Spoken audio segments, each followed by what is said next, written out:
right, another reveal. I'm a little bit late on this one. I do apologize for that, but we do have more cards getting shown to us. No champion today, but we do get a new keyword. So stick around. We're going to go over that keyword in just a second. My name is Shit Just Works. As always, you're in the right place for Legend of Runeterra content.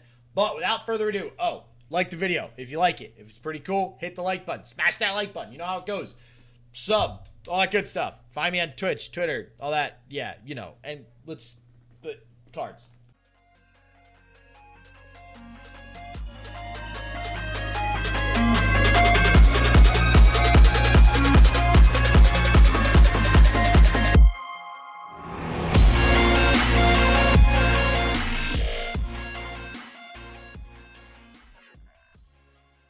All right, first up, new keyword, predict. All right, you essentially get 3 random cards. I'm going to throw this on the screen so you guys can read yourself. But you essentially get 3 random cards picked from your deck. You pick one of those cards. You shuffle your deck. You plop that bad boy on top. It's pretty nice. On the surface, it's like a control tool, and it reminds me of Scry a little bit in Magic. There might be another keyword that is a little bit closer to it, but Scry essentially is doing something similar with stacking your deck, right?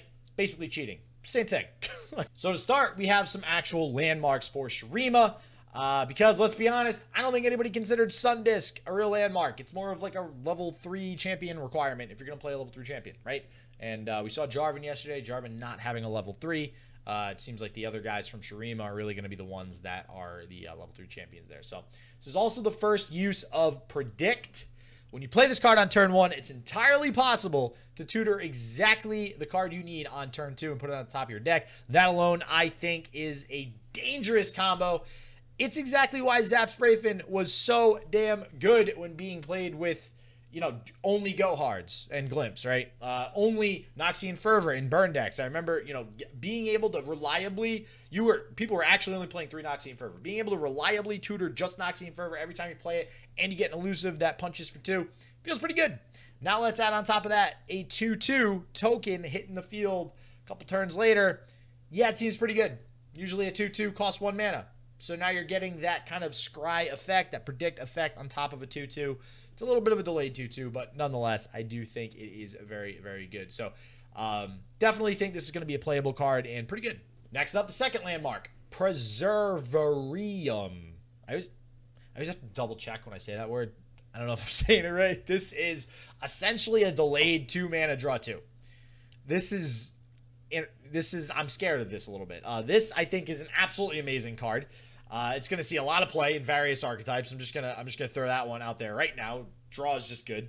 Comparing it to something like Salvage, I think that the 2 mana saved is super important. Also, it's important to note, I believe, pretty sure, don't quote me, don't know how that goes. This landmark and the other one both destroy themselves after the countdown is complete. So you do get the additional unit space back. This doesn't just stick around on the field. They do. It's counting down to destruction, I guess, essentially is what the issue is there. So, but yeah, this has the potential, I think, to be a little bit busted. Maybe it goes up to 3 mana with the delayed draw 2. We'll see. All right, so some more non-landmark predict cards. Another one here. And I'm not sure how much I love this one. A 2/3 body is obviously okay. 3 health. It's pretty sticky. It'll stay around. However, it doesn't inherently give you card advantage. Again, you have the possibility to tutor exactly what you need, but the minimal additional effect, which is essentially just a 2/3 body, I don't think is really worth it. It's going to be hard to actually evaluate these predict cards until I think we actually start getting our hands on them and making decks, because I do think there's a lot of obscure combos that being able to tutor stuff to the top of your deck, I think it will help. Some combos that actually have not been around in the game yet. You know, like think of Jay Medarda has never been played. I think, you know, cards, really obscure cards like that might actually be able to see play with this predict effect. All right, next up, Kahiri the Student. This proves they're definitely trying to push an entire archetype with predict. I thought it was just going to kind of be this extra keyword, but it's 100% an archetype. I'm not sure it's entirely worth it. Again, the predict keyword, again, does not generate card advantage. I mean, there is an advantage in knowing what you're going to draw, but +1/+1 here doesn't seem like enough upside when it's barely better than a Badger. It's the old school Badger Bear. It's 4/4. I'm not sure this card's ever going to see play. Another Kahiri, the return. We have ourselves a Legion Marauder for SHURIMA. Congratulations, because we all know how much play Legion Marauder sees. All right. Discovering this card, however, in a prediction seems relatively difficult. Not gonna lie. So I'm not sure if as a 6 cost this is actually gonna be utilized, because you'd have to play it as a 3 of, because otherwise you're definitely never gonna get it into a prediction, right? Legion Marauder sees no play, and that's an attack effect. An attack effect is considerably easier to get off. So I just don't think Kahiri the Returned is going to be good at all. So this next card is interesting, as it only works specifically with landmarks that have countdown on them, right? So seeing the current landmarks and the countdown effects, I don't think that 4 mana is worth it. Because you're basically just triggering, like the one we just saw. You're going to get 4 mana for a 2/2? No. Like, I mean, I guess the idea is that there is a tempo swing involved too, because you're going to get 2 2/2s in one single turn. But like, that's a very early landmark as well. You'd want that earlier, and 4 mana, you're not going to be able to actually like have enough mana in the first place. So I don't know. This seems really, I don't know. Maybe I'm misunderstanding the way that this card actually works, but this just doesn't seem like triggering any of these landmark countdown effects is really going to be worth the 4 slow. And finally, we round things out with probably my favorite and best card of the reveals for this day.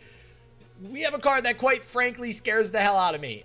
This is an Omen Hawk on absolute steroids. It blows my mind that it's a 3/3. This almost certainly should be a 1/1, at least a 2/2. But for 3 cost, I think this card is totally going to see play, and this might lend itself to like a Freljord SHURIMA strategy. Big old buff deck, right? This card's insane.